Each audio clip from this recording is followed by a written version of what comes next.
आज जो है हमारा एक टॉपिक है ऑब्जेक्टिव का। ठीक है, हमारी क्लास ऑब्जेक्टिव की है क्योंकि आप लोगों की जो क्या होता है कि थ्योरी, पूरा थ्योरी डिटेल पढ़ने की आदत कम है।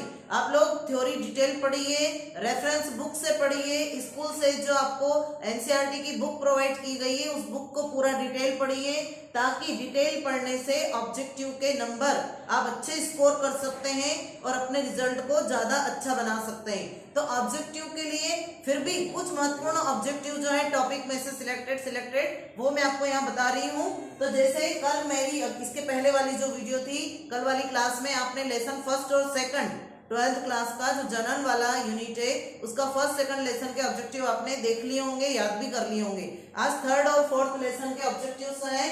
कुछ ऐसी टर्म्स होती हैं जिनके द्वारा ऑब्जेक्टिव्स निकलते हैं, तब इसमें हम ध्यान देंगे।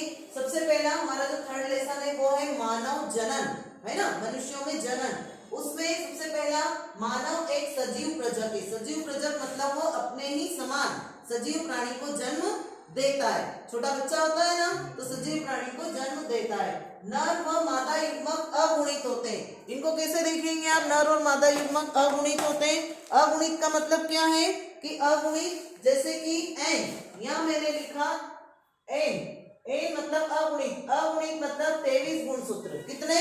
23। तो 23 गुणसूत्र मतलब अगुणित। यदि मैं यहाँ पर लिखती 46 तो उसको मैं कहती द्विगुणित मतलब 2n, है ना। तो हम यहाँ पर नर व मादा युग्मक मतलब शुक्राणु और अंडाणु दोनों कैसे होते हैं? अगुणित। दोनों मिलके बनते हैं द्विगुणित, तब होता है 46। तो ये कभी भी आ जाए कि नर युग्मक कैसा होता है तो अगुणित, मतलब उसमें 23 ही होते हैं अंडाणु में। मादा युग्मक कैसा होता है तो भी अगुणित, क्योंकि मादा युग्मक अंडाणु और नर युग्मक शुक्राणु दोनों में 23 गुणसूत्र होते हैं, दोनों अगुणित होते हैं। इंग्लिश में इसको हैप्लाइड कहते हैं। और दोनों के मिलने से नर व मादा युग्मक दोनों जब मिलते हैं उनके बीच निषेचन की क्रिया होती है, तो जो बनता है जाइगोट वो हमेशा होता है द्विगुणित। द्विगुणित मतलब 2n और 2n मतलब 46, 46, n मतलब 23 और 2n मतलब 46। तो जाइगोट हमेशा द्विगुणित होता है। एक परिपक्व ऊतक से अंडाणु के मोचित होने की क्रिया को, मतलब जो फॉलिकल्स होते हैं उनसे जो अंडाणु निकलता है उस क्रिया को क्या कहते हैं? तो उसको कहते हैं अंडोत्सर्ग, ओव्यूलेशन। क्या कहते हैं? अंडोत्सर्ग या ओव्यूलेशन। ओव्यूलेशन जो होता है कौन से हार्मोन द्वारा प्रेरित होता है? नाम पूछा जाता है। ल्यूटिनाइजिंग हार्मोन और फॉलिकल स्टिमुलेटिंग हार्मोन जो फॉलिकल को उत्तेजित करता है। वहां पे कार्पस ल्यूटियम का स्त्राव होता है, चिकना बनाता है। तो LH और FSH ये दोनों हार्मोन्स हैं, इनके नाम याद रखना, है ना। ल्यूटिनाइजिंग और फॉलिकल स्टिमुलेटिंग हार्मोन उत्तेजित करता है अंडोत्सर्ग को, ठीक है ना। फिर निषेचन कहाँ होता है? फैलोपियन नलिका में, फैलोपियन ट्यूब्स में। मैंने आपको मादा जननांग का चित्र समझाया था, उसमें ऐसी गर्भाशय होता है, ऐसी हाथ जैसी 2 फैलोपियन ट्यूब होती है। उस फैलोपियन ट्यूब में ऐसी फिम्बरी होती है ना। वो फिम्बरी ओवरी को कैच करती है, पकड़ती है। और ये जो हाथ जैसी संरचना होती है फैलोपियन नलिका है। इस फैलोपियन नलिकाओं में निषेचन की क्रिया होती है। फिर उसके बाद भ्रूण और गर्भाशय के बीच संवहनी संपर्क बनाने वाली संरचना को क्या कहते हैं? इस क्वेश्चन को ऐसे भी पूछा जा सकता है कि प्लेसेंटा क्या होता है या अपरा क्या होता है। तो जब भ्रूण माँ के गर्भ में होता है तो उसको भोजन कैसे मिलता है? उसको पूरा उसका पोषक पदार्थ पोषण कैसे मिलेगा? तो माँ और गर्भस्थ शिशु के बीच संबंध बनाने के लिए एक नलिका होती है जिसमें धमनिकाएं होती है, शिरिकाएं होती है ना, पूरा केशिकाओं का जाल होता है। क्योंकि वो कोई भोजन तो करता नहीं है भ्रूण, वो उसके ब्लड के माध्यम से पोषक तत्व पहुंचते हैं। तो जिस नली के द्वारा पहुंचते हैं, जिस संवहन ऊतक के द्वारा पहुंचते हैं उसको कहते हैं अपरा या प्लेसेंटा। जैसे पौधों में जाइलम फ्लोएम होता है कि नहीं, जल का संवहन करने वाला फूड मटेरियल का, ऐसे ही माता और गर्भस्थ शिशु के बीच संवहनी ऊतक का काम करता है प्लेसेंटा, जिसको अपरा कहते हैं। तो ये प्लेसेंटा और अपरा। मनुष्य एक जरायुष प्राणी है, विविपेरस। अंडे देने वाले कहलाते हैं ओविपेरस, है ना। अंडे देने वाले ओविपेरस और बच्चे देने वाले विविपेरस। फिर सर्टोली कोशिकाएं, इंपॉर्टेंट क्वेश्चन है, बार बार पूछा जाता है। सर्टोली कोशिकाएं कहाँ पाई जाती है? स्तनधारी के वृषण में। हम स्तनधारी प्राणी है, मैमेलियन प्राणी। और हमारी जो टेस्टिस होती है जो नर में पाई जाती है, टेस्टिस वृषण, उसमें पाई जाती है सर्टोलाइट सेल्स। जो क्या कार्य करती है, शुक्राणुओं को पोषण देने का कार्य करती है, शुक्राणुओं को पोषण देने का कार्य करती है। उस पदार्थ का नाम जो शुक्राणु को अंडाणु में प्रवेश की सहायता के लिए शुक्राणुओं में बनता है। मतलब शुक्राणु चल होता है और चल के कहा जाता है, अंडाणु के पास। तो यहाँ से शुक्राणु आया, सपोज करो ये, और ये अंडाणु के पास आया, तो यहाँ पे अंदर प्रवेश कर जाए, उसके लिए यहाँ पे एक पदार्थ स्त्रावित होता है, जिसके कारण इस अंडाणु की भित्ति गल जाती है और ये अंदर प्रवेश कर जाता है। तो कौन सा पदार्थ स्त्रावित होता है, इसका नाम है स्पर्मलाइसिन। स्पर्मलाइसिन ये पदार्थ स्त्रावित होता है और भित्ति को गला देता है और शुक्राणु अंदर प्रवेश कर जाता है। वीर्य में रक्त की उपस्थिति, पुरुषों के द्वारा जब शुक्राणुओं का स्खलन होता है तो उसको कहते हैं वीर्य। और वो जो वीर्य होता है, उस वीर्य में रक्त की उपस्थिति, यदि उसके साथ साथ रक्त भी निकल जाए, ब्लड आने लग जाए, एक बीमारी होती है ये कि शुक्राणुओं का जब स्खलन होता है उसके साथ साथ यदि ब्लड भी आ रहा है तो उस बीमारी को कहते हैं हीमोस्पर्मिया। इसको कैसे ध्यान रखेंगे, स्पर्म मतलब तो शुक्राणु, हीमो मतलब हीमोग्लोबिन, हीमो मतलब हीमोग्लोबिन, तो ब्लड यदि आ रहा है शुक्राणुओं के साथ तो उसको कहते हैं हीमोस्पर्मिया। वृषण व अंडाशय को निकालना, वृषण को काट के पुरुषों में से अलग कर देना, अंडाणु अंडाशय को काट के स्त्रियों में से अलग कर देना, तो इसको कहा जाता है कैस्ट्रेशन। मैंने यहाँ इंग्लिश में लिखा है क्योंकि टर्मिनोलॉजी आप याद रखें, इंग्लिश में आगे काम आएगी। कैस्ट्रेशन कहते हैं इसको। गर्भाशय को निकालना, गर्भाशय को निकालने की क्रिया होती है हिस्टेरेक्टोमी, है ना, गर्भाशय को स्त्रियों में से निकाल देना। तो कहते हैं ना बड़ा ऑपरेशन हुआ है, क्यों बड़ा ऑपरेशन हुआ है, मतलब गर्भाशय को निकाल दिया यूटेरस को, तो उसको कहते हैं हिस्टेरेक्टोमी। वृषणों का वृषण कोश में न उतर पाना, जो पुरुषों के वृषण होते हैं, टेस्टिस होती है, वो वृषण कोश में बंद रहते हैं, लेकिन कभी कभी वो वृषण कोश में नहीं उतर पाते, तो एक प्रकार की डिसीज होती है, उसे कहते हैं क्रिप्टेरोकेरिडिज्म। ये क्रिप्टेरोकेरिडिज्म जो है एक बीमारी है और ये जो है वृषणों का वृषण कोश में नहीं उतर पाने की कारण होती है। शुक्राणुओं की संख्या का वीर्य में कम होना, जो पुरुषों के द्वारा वीर्य का स्खलन होता है उसमें यदि शुक्राणु कम है तो वो पुरुष भी पिता बनने में असमर्थ होता है। जैसे कहते हैं ना स्त्रियां बांझ होती है, स्त्रियां जो है वो बच्चे को जन्म नहीं दे पा रही, बच्चा कंसीव नहीं कर पा रही है, क्यों, क्योंकि उसमें अंडाणु बन नहीं पा रहे हैं या और भी कोई समस्या होती है। लेकिन यदि पुरुषों में भी शुक्राणु कम है संख्या में, वीर्य में, तो उस बीमारी का नाम होता है ओलिगोस्पर्मिया। ओलिगोस्पर्मिया। वीर्य में शुक्राणुओं का लगभग अनुपस्थित होना, होना ही नहीं, अनुपस्थित होना, कम होना तो ओलिगोस्पर्मिया, और यदि अनुपस्थित होना तो उसे कहते हैं एजोस्पर्मिया। अनुपस्थित क्यों होते हैं कि यदि हम व्यसन ज्यादा करते हैं, तामसिक प्रवृत्ति का भोजन करते हैं, हम नशा करते हैं, है ना, धूम्रपान करते हैं, हमारा खाना बहुत जो है कैसा प्रवृत्ति का है, तामसिक प्रवृत्ति का है, बहुत ज्यादा गर्म चीजें ले रहे हैं, तो उसके कारण शुक्राणु जो होते हैं वो बनते तो है लेकिन नष्ट हो जाते हैं, उसके बनने की गति धीमी हो जाती है। तो ये सारा, या बहुत ज्यादा लैपटॉप चलाना, बहुत ज्यादा टाइट कपड़े पहनना, मोबाइल, उसकी जो रेज होती है, उन सब का इफेक्ट शुक्राणुओं की बनने की प्रोसेस पर पड़ता है। यदि बिल्कुल कम बनते हैं तो उसे कहते हैं ओलिगोस्पर्मिया, और यदि अनुपस्थित होते हैं, एब्सेंट से ध्यान रखना, एब्सेंट एजोस्पर्मिया, ए से ए, एब्सेंट से एजोस्पर्मिया, और कम है तो ओलिगोस्पर्मिया। अब है जो शुक्राणु होते हैं, है ना, स्पर्मेटिड, पहले बनता है स्पर्मेटिड, फिर बनता है स्पर्म। शुक्राणु जनन का चित्र मैंने आपको पहले की क्लास में बता चुकी हूँ, उस वीडियो को देखिए आप, बहुत इंपॉर्टेंट है एग्जाम के लिए, oogenesis, स्पर्मेटोजेनेसिस। तो शुक्राणुओं का कायांतरण, पूर्व शुक्राणु मतलब स्पर्मेटिड का कायांतरण स्पर्म में होना, उस क्रिया को क्या कहते हैं, स्पर्मियोजेनेसिस या स्पर्मेटोलियोसिस।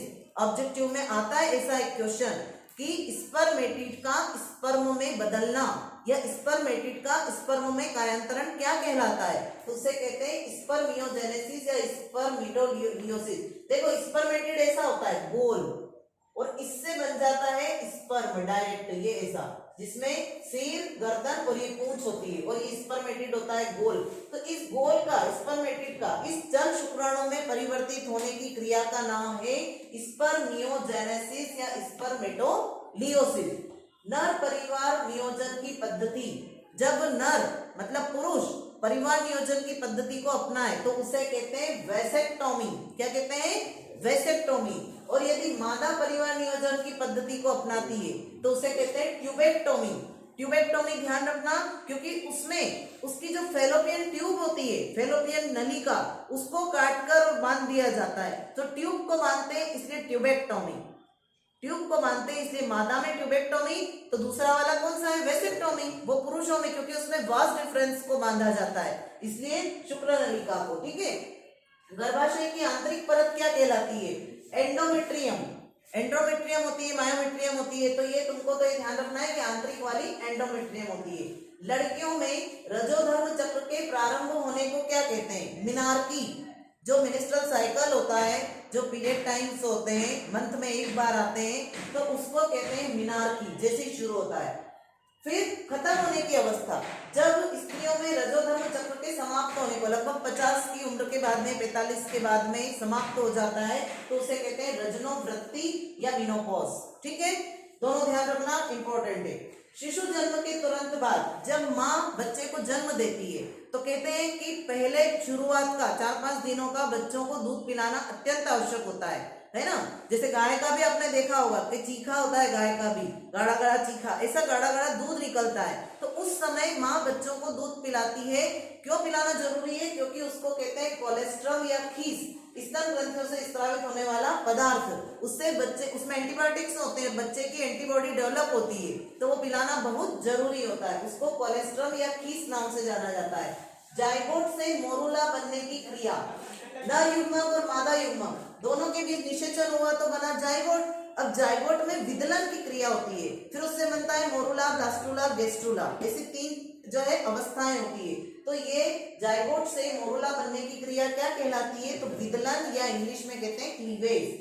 मानव आंत का वृषण कोशों में उतरने की क्रिया, आपने एक बीमारी पढ़ी होगी, हार्निया, नाम सुना होगा, हार्निया हो जाता है पुरुषों में। हार्निया की बीमारी में क्या होता है, जो मनुष्य की आंत होती है, इंटेस्टाइन है ना, वो इंटेस्टाइन वृषण कोश में उतर जाती है, जहाँ वृषण पाए जाते हैं, टेस्टिस, वहां उतर जाती है। तो नीचे जो अपना एब्डोमेन होता है, उसके नीचे की तरफ जो है काफी पेन होता है, फूल जाता है, फिर इसका ऑपरेशन होता है हार्निया का।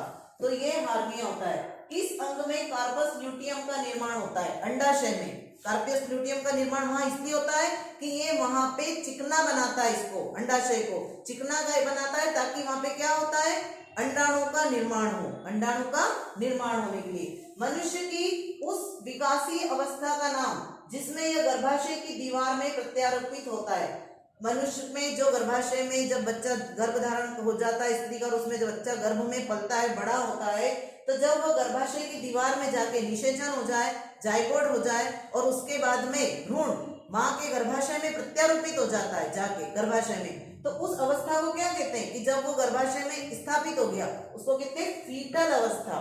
कौन सी अवस्था, फीटल।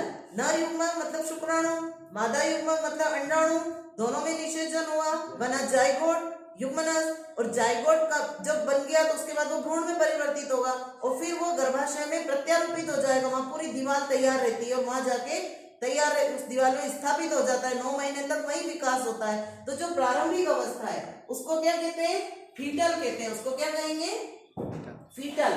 तो ये यहाँ तक जो है हमने देखा 3rd चैप्टर के ऑब्जेक्टिव। अब है 4th चैप्टर। 4th चैप्टर में आप देखिए जनन एवं स्वास्थ्य, जनन और स्वास्थ्य। हमको हमारे स्वास्थ्य के बारे में काफी जानकारी होना चाहिए। इसमें आप देखिए स्त्रियों के शरीर से फेलोपियन ट्यूब को अलग करना, ट्यूबेक्टोमी। फेलोपियन ट्यूब को यदि हम काटकर अलग कर देते हैं, मैंने अभी बताया आपको कि मादा द्वारा अपनाए जाने वाली परिवार नियोजन की तकनीक, उसको कहते हैं ट्यूबेक्टोमी, है ना। तो इसको ट्यूबेक्टोमी। एड्स रोग किससे फैलता है, वायरस से, जिसका नाम है HIV, human immuno virus. Gonorrhoea रोग, कुछ रोग होते हैं STD, सेक्सुअल ट्रांसमिटेड डिसीज, पूरा नाम पूछते हैं STD का, सेक्सुअल ट्रांसमिटेड डिसीज, यौन संक्रमित रोग। तो ये यौन संक्रमित रोग में गोनेरिया रोग भी आता है। ये निजेरिया गोनेरिये, जो किससे होता है, जीवाणुओं से होता है। इस जीवाणु का नाम है निजेरिया गोनेरी। अल्कोहल से सर्वाधिक प्रभावित अंग, कहने का मतलब ये कि यदि हम बहुत ज्यादा ड्रिंक करते हैं, शराब पीते हैं, तो उससे हमारे कौन से अंग को प्रभावित होता है, होता है यकृत। जनसंख्या का सांख्यिकी अध्ययन क्या कहलाता है, डेमोग्राफी। क्या कहलाएगा, डेमोग्राफी, एक टर्म है, याद रखना, डेमोग्राफी। फिर शुक्राणु नली को काटकर बंद करना, वही पुरुषों में वास डिफरेंस को काटकर बंद करेंगे तो उसे कहेंगे वेसेक्टोमी। क्या कहते हैं? वेसेक्टोमी। आईयूसीडी का पूरा नाम intra uterine contraceptive device. Intra uterine contraceptive device ऐसी विधियां जो कि परिवार नियोजन के लिए अपनाई जाती, इसके लिए अपनाई जाती है इंट्रा यूटेराइन कॉन्ट्रासेप्टिव डिवाइस, है ना। तो इसमें पूरा नाम ज्यादा आता है। माला डी और माला एन में कौन सा गर्भ निरोधक होता है? ये गोलियां एक प्रकार की, जैसे सहेली गर्भ निरोधक गोली होती है, ऐसे ही माला डी और माला एन, इनमें एस्ट्रोजन और प्रोजेस्टेरॉन होता है। फिर एसटीडी का पूरा नाम बताया मैंने आपको, सेक्सुअल ट्रांसमिटेड डिसीज। जेडआईएफटी का पूरा नाम zygote intra fallopian transfer. Bharat का सबसे कम जनसंख्या वाला राज्य सिक्किम। कॉपर टी क्या कार्य करती है? गर्भ धारण को रोकती है। कॉपर टी जो होती है टी के आकार की होती है और वो जो है वेजाइना में स्त्री के फिट करी जाती है। ये भी परिवार नियोजन की तकनीक है। और कॉपर जो है वो क्या करता है? शुक्राणुओं को एब्जॉर्ब कर लेता है, वहीं नष्ट कर देता है। फिर गुण परिवार नियोजन कार्यक्रम को अब परिवार कल्याण के नाम से जाना जाता है। जो परिवार नियोजन कार्यक्रम है उसको किस नाम से जाना जाता है? परिवार कल्याण। तो इसको ध्यान रखिए। गुणसूत्रीय असामान्यताओं को पता लगाने की विधि एमनियोसेंटेंसिस, बहुत इंपॉर्टेंट क्वेश्चन भी इंपॉर्टेंट है थ्योरी का। एमनियोसेंटेंसिस क्या है, लेकिन ये कब उपयोग की जाना चाहिए? कि जब बच्चे में कोई गुणसूत्रीय असामान्यता है, जैसे उसकी फैमिली में किसी प्रकार की कोई डिसीज है, जैसे Turner syndrome, Down syndrome, Klinefelter syndrome, है ना, इस प्रकार की कोई बीमारी, और हमें देखना है कि इस बच्चे में तो नहीं है या कोई रोग तो नहीं है, आनुवंशिक रोग, उसके लिए ये तकनीक है एमनियोसेंटेंसिस। लेकिन लोग क्या करते हैं? लिंग परीक्षण के लिए इसका उपयोग करते हैं, जो कि एक अपराध है, कहीं भी नहीं होता है लिंग परीक्षण तकनीक के। गर्भ में लड़का है या लड़की, इसके लिए इसका उपयोग करना अपराध है। गोनेरिया रोग कहाँ होता है? मूत्र मार्ग में, क्योंकि ये एसटीडी जो रोग है, यौन संक्रमित रोग, सेक्सुअल ट्रांसमिटेड डिसीज, ये जननांगों में लैंगिक संपर्क से ही होता है ना, लैंगिक संपर्क से और जननांगों में होने वाला रोग है।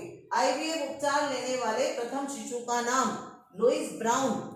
अब चूंकि ऑब्जेक्टिव का क्षेत्र इतना विस्तृत है, लेकिन फिर भी मैंने इसको पूरा कवर किया है। 1, 2 के आप पहली वाली वीडियो में देख सकते हैं, ये 3 और 4 के हैं, मैंने पढ़ाया आपको कल क्लास में। अब ये 4th यूनिट मतलब 4th चैप्टर, मतलब 1 यूनिट आपकी कंप्लीट हुई। इस फर्स्ट यूनिट के ऑब्जेक्टिव को आप अच्छे से तैयार कीजिए। ओके।